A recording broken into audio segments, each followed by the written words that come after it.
धर्म यात्रा चैनल में आप सबका स्वागत है। नमस्कार, जय श्री कृष्ण। आज जो हमारा विषय है वो है कृष्ण जन्माष्टमी मनाना, व्रत और पर्व। ये जो त्यौहार है हम इसको कैसे मनाएं, ये ओकेज़न जो है बहुत बढ़िया है। कृष्ण जन्माष्टमी की आप सबको ढेर सारी शुभकामनाएं।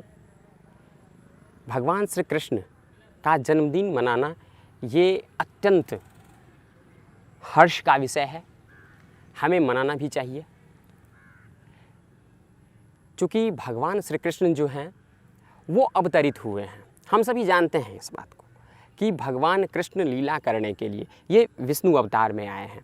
भगवान श्री कृष्ण विष्णु अवतार से इन्होंने रामावतार में, कृष्णावतार में, इस अवतार में इन्होंने अपने लीलाओं को दिखाने के लिए कि हम लोग भी कैसे अपने जीवन में सुखमय और दुखमय दोनों क्षण को कैसे व्यतीत करें, इस चीज़ को दिखाने के लिए भगवान श्री कृष्ण या फिर जो भी भगवान जन्म लेकर के आए हैं।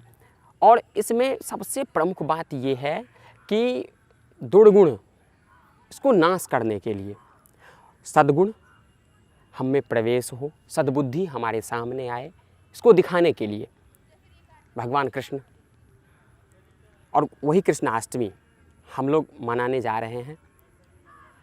भगवान श्री कृष्ण में जो कृष्णत्व है ये कैसे है और क्यों है, ये सारी बातें अगर हम मनाते हैं भगवान श्री कृष्ण का जन्म, तो ये भी इसके माध्यम से हम अपने बच्चों में भी संस्कार युक्त कर देते हैं।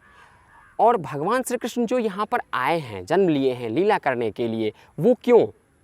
मैंने अभी कहा है कि दुर्गुण को नाश करने के लिए, पापियों का संहार करने के लिए। गीता में भगवान श्री कृष्ण ने स्वयं कहा है कि यदा यदा ही धर्मस्य ग्लानिर्भवति भारत अभ्युत्थानम अधर्मस्य तदात्मानं सृजाम्यहम्। जब जब धर्म की हानि होती है, धर्म की वृद्धि होती है और पाप की हानि होती है, तब तब मैं जो हूँ वो जन्म लेता हूँ बार बार अधर्म को विनाश करने के लिए और धर्म की उन्नति के लिए, उत्थान के लिए हम जन्म लेते हैं। और सद्गुण, सदाचार, सद्बुद्धि, इसके लिए जो है भगवान श्री कृष्ण। अब इसमें मुख्य बात ये है कि भगवान कृष्ण का जो जन्म है वो जन्मोत्सव हम कैसे मनाएं और किस दिन मनाएं। तो आप अपने परिवार में जिस तरह से अपने बच्चों का जन्मदिन मनाते हैं, ऐसे ही हमें भगवान श्री कृष्ण का ही मनाना है। क्योंकि हम भी उनका जन्मदिन उसी माने बच्चे की तरह ही मनाएं तो हम खुशी होंगे। बच्चों से भी ये कहें कि ये भगवान श्री कृष्ण हैं, ऐसे ही इनका बालापन था। क्योंकि भगवान के नाम से हम लोग डर जाते हैं। आजकल जो हम देखते हैं अपने कल्चर में कि भगवान के बाल स्वरूप का बोध हम अपने बच्चों में कराएं, तो बच्चे भी भगवान के सामने में आकृष्ट होंगे और धीरे धीरे वो भगवान को समझने लगेंगे, जानने लगेंगे, जिससे हमारी धर्म संस्कृति और जो है ये तमाम चीज़ से हमारे बच्चे जो हैं जुड़ेंगे और धर्म संस्कार से है वो लैस हो जाएंगे।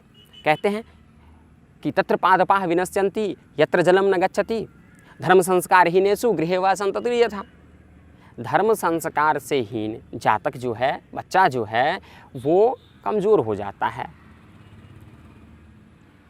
कैसे? जैसे वृक्ष, पौधे, छोटे छोटे पौधे हैं, उसमें अगर पानी हम नहीं डालते हैं तो वो कमज़ोर होना जो है वो इंटरनल है, एक्सटर्नल नहीं है। तो इस बात पर जो है, अब व्रत जो है वो किस दिन? बहुत सारे लोग कहते हैं कि 11 तारीख को हम जो है भगवान कृष्ण का जन्मोत्सव मनाएंगे। कुछ आदमी का कहना है कि नहीं, हम 12 तारीख को मनाएंगे। और बहुत सारे लोग हमसे पूछते हैं, और सारे जो जानकार हैं उनसे पूछते हैं कि ये होना क्या चाहिए। तो अपने चैनल के माध्यम से हम अपने दर्शकों तक इस चीज़ को पहुंचाना चाहते हैं कि कहते हैं कि श्लोक है, शास्त्रोक्त है, तिथि वासर नक्षत्र योग करणमेव च इति पंचांगमाख्यातम व्रत पर्व विनिर्दिशेत। ये 5 चीज़ है और ये 5 चीज़ जब कहता है तब हम व्रत और पर्व मनाते हैं। व्रत और पर्व का निर्देश जब देता है तब हम करते हैं। तो 11 तारीख को चूँकि ये कृष्ण जन्माष्टमी है तो नाम से ही स्पष्ट है कि अष्टमी तिथि जिस दिन होगा उस दिन इस व्रत को हम करेंगे। तो 11 तारीख को अष्टमी तिथि सूर्योदय के टाइम में नहीं है। और एक बात यहाँ पर बहुत अहम बात ये है कि व्रत पर्व के लिए उदय काल में उस तिथि का होना आवश्यक है। चूँकि व्रत पर्व जो होता है वो उदयकालिक होता है, सूर्य उदय के काल में वो तिथि अगर विद्यमान है तो उस दिन वो व्रत पर्व किया जाएगा। सूर्य उदय के बाद अगर वो तिथि है तो उस दिन वो व्रत और पर्व नहीं किया जाएगा। ये चीज़ शास्त्रोक्त है, ये विधान है, इसके माध्यम से हम किसी भी व्रत और त्यौहार का निर्णय हम करते हैं। तो 11 तारीख को जो अष्टमी है वो सूर्योदय काल से नहीं है। तो एक चीज़ तो ये हो गया, निर्विवाद है कि 11 तारीख को हम कृष्ण जन्माष्टमी एक पक्ष से नहीं मना रहे हैं। अब दूसरी बात है कि शास्त्र में ये भी विधान है कि अष्टमी के साथ साथ मान लीजिए कि उदयकालिक अष्टमी है तो फिर क्या करें। तो ये देखना पड़ेगा हमें कि उदयकालिक अष्टमी तिथि और अस्तकालिक जब सूर्यास्त होता है नवमी तिथि, ये दोनों जिस दिन मिक्स हो रहा है उस दिन हम इस चीज़ को करें। क्योंकि शास्त्र में ये चीज़ का विधान है कि अष्टमी और नवमी ये दोनों जिस दिन युति हो उस दिन हम इस व्रत को करें। तो 12 तारीख जो है सूर्य उदय के टाइम में, सूर्य उदय के समय में प्रातः काल से ही अष्टमी तिथि है। और वैसे तो अष्टमी तिथि पूरे दिन सूर्योदय से लेकर सूर्यास्त तक जिसका उदय होता है जिस तिथि का, उसी तिथि का अस्त हम मानते हैं शास्त्रों के हिसाब से। लेकिन उस दिन जो है नवमी का भी मिश्रण है, नवमी तिथि भी है उस दिन। तो अष्टमी और नवमी तिथि का मिश्रण हो जाने से उत्तम व्रत पर्व जो है वो 12 तारीख को है। इसलिए हम अपने चैनल के माध्यम से सभी दर्शकों को ये कहना चाहते हैं कि आप लोग भगवान जन्माष्टमी जो मनाएं, भगवान श्री कृष्ण की जन्माष्टमी जो आप मनाएं, जन्मोत्सव जो मनाएं, वो 12 तारीख को मनाएं। 12 तारीख जो है वो उत्तम व्रत है, उसी दिन आप मनाएं। बहुत बहुत धन्यवाद, ढेर सारी शुभकामनाएं। नमो नमः सर्वेभ्यो। इस धर्म यात्रा चैनल पे आप सभी को मेरा प्रणाम। एक सवाल आया था मेरे पास, जो गुरुजी भगवान कृष्ण ने राधा जी से शादी क्यों नहीं की। तो मैंने ये बात कहा, जो देखिए